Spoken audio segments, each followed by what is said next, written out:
It's one command: to love the Lord your God with all your heart, your soul, and your mind, and to love your neighbor as you love yourself.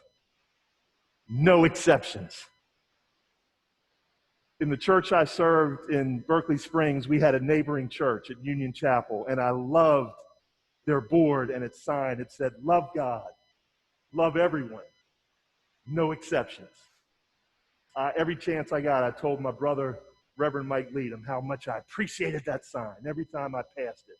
I loved being reminded that it's that simple, to love God with all we got, and to love a neighbor like we love God, like we love ourselves. Because we all matter. Are we our brother's keepers? Are we our sister's keepers? Absolutely. A resounding yes from our Jesus. And yet, a couple weeks ago, my kids, Corey and Callie, teach me something about today, something that's going on today called cancel culture. Have any of us heard of cancel culture? What a terrible term. What a terrible term. They taught me, my kids, I love my kids already, but the fact that they teach me stuff like this is so valuable, and that it can relate to great scriptures like we had this morning means so much. To cancel someone today means a lot of things, but at the heart of it, it means that they don't matter anymore. To cancel someone means that they don't matter anymore. And we see in our scripture this morning that for whatever reason, for Cain, his brother Abel, did not matter. Jesus would cry out, how can anyone not matter? How can anyone not matter? They are your neighbor, a neighbor to love. With World Communion Sunday this day, we celebrate, don't we, that everyone matters. Yesterday at our bazaar, we celebrated that everyone matters because you couldn't walk through our marketplace there in our parking lot without someone saying hello to you, no matter what you look like. Whether you look like you were doing well, or whether you look like you were having a hard time, or whether you were dressed nice or dressed some other way, you were welcomed, you were greeted, you were valued, you mattered. World Communion says that everyone matters. So don't cancel me. I won't cancel you. And we, especially the Church of Jesus Christ, won't cancel anyone in spirit or in body. We are all each other's keepers worldwide. Keepers from harm, keepers for health. That's why we're doing this. That's why we're distanced. Even when we'd rather be right next to each other, when we'd like to not have to wear a mask, we do it because it allows us to worship, because it keeps us safe. And I know that's hard for us all to agree about, but we're striving after safety here, and we're doing it with as much consistency day by day as we can muster. Because true communion says that all lives must matter. Yet all lives do not matter in our day and age, do they? When there are lives that don't matter, it's essential to say it. It's essential to name it, because that's what Jesus would do. Whether you're George Floyd, the late brother George Floyd, or whether you're someone who has COVID-19 today because someone didn't care enough to wear their mask. Someone has COVID-19 because they didn't matter enough to another person for them to wear their mask and to keep social distance. And I'm not saying that's the only reason people get COVID-19. You can be as careful as you can be, and others can be careful around you, and you can get it. But there are a lot of people getting it because other people aren't being careful. We aren't mattering enough to each other out there. We can change this. We can change this. World Communion Sunday says we can change it. We must change this neighbor by neighbor so that more and more each day, all of us matter. And not a single one of us, nor a neighbor out there, gets canceled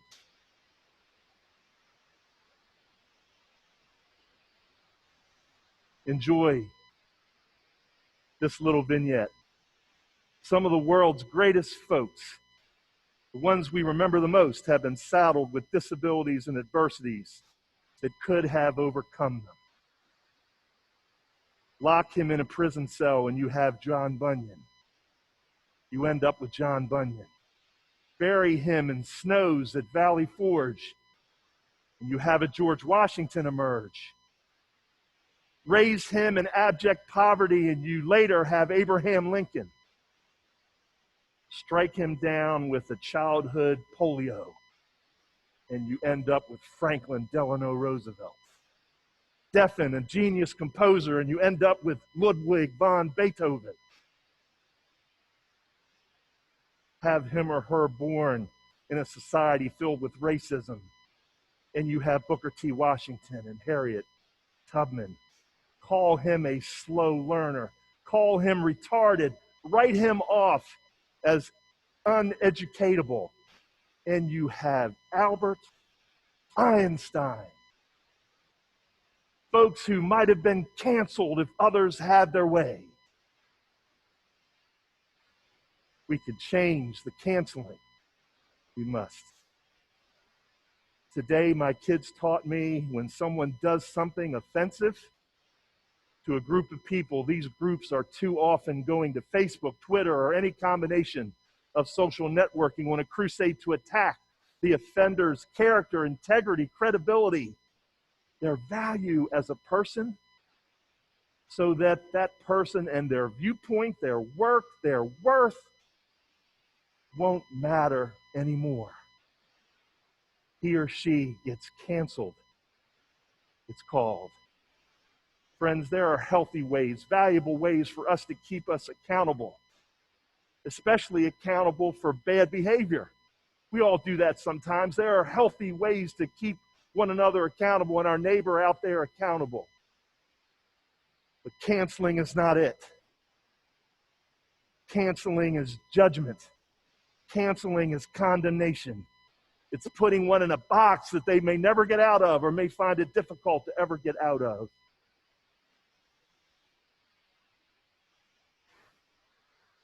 And Jesus clearly insisted, this is the most important thing, Jesus insists that we judge not, that we condemn not. World Communion Sunday says, condemn not. World Communion Sunday, like communion always, says, remember Jesus.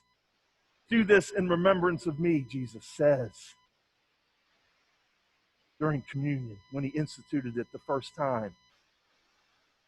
And when you remember me, Jesus will remind us you remember someone who came to save and not to condemn. Genesis 4, read so beautifully by Mary, speaks of the genesis of the canceling mood. The genesis, the beginning of the canceling mood. Abel gives a generous offering from his flock. Fat portions. Firstlings, the best, the first. And it's celebrated by God. Cain gives an offering from his fields that is not given well, the scripture says. If you do well, won't you be affirmed? God says to Cain. So he gives an offering that he didn't give as well as he could. And God does not regard his offering like God had regarded Abel's. So what does Cain do? He becomes so consumed with anger and with a fallen countenance that his brother Abel begins to not matter to him. And we see that Abel gets canceled in the ultimate way. God sensed, didn't God? God sensed that something bad was coming from Cain, that Cain was in a canceling mood. He says to Cain in verses 6 and 7 of Genesis 4, why are you angry? Why has your countenance fallen? Sin is lurking at the door, Cain. Its desire is for you. You must master it.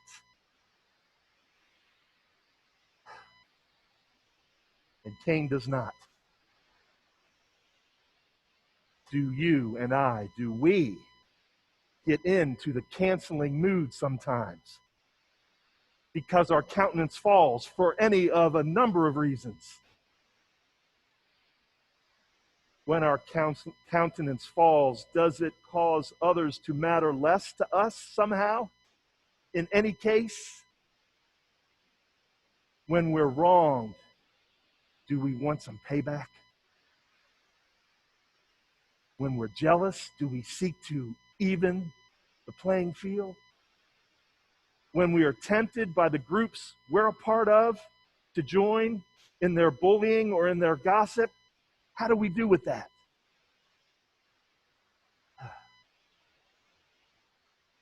If you and I ever are tempted into a canceling mood, God gives us the same clear direction that he gave Cain.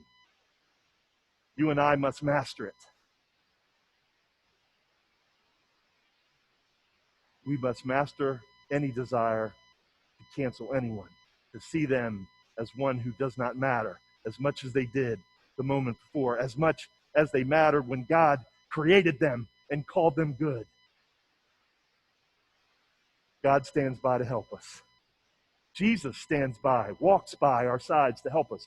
World communion helps us master it, and we must. It reminds me of a favorite professor who helps me still master the moments when someone matters less to me. My professor from college, Robert Coles, my favorite professor, wrote wonderful books about real people like you and me that were so well written that their lives and their thoughts and who they were came to life in his writing. And he once said, and I'll never forget it, and this is an acclaimed writer, known for being such a good writer, he said, when I'm meeting people and writing about them, I must give them the chance to be different than the persons I've been told about.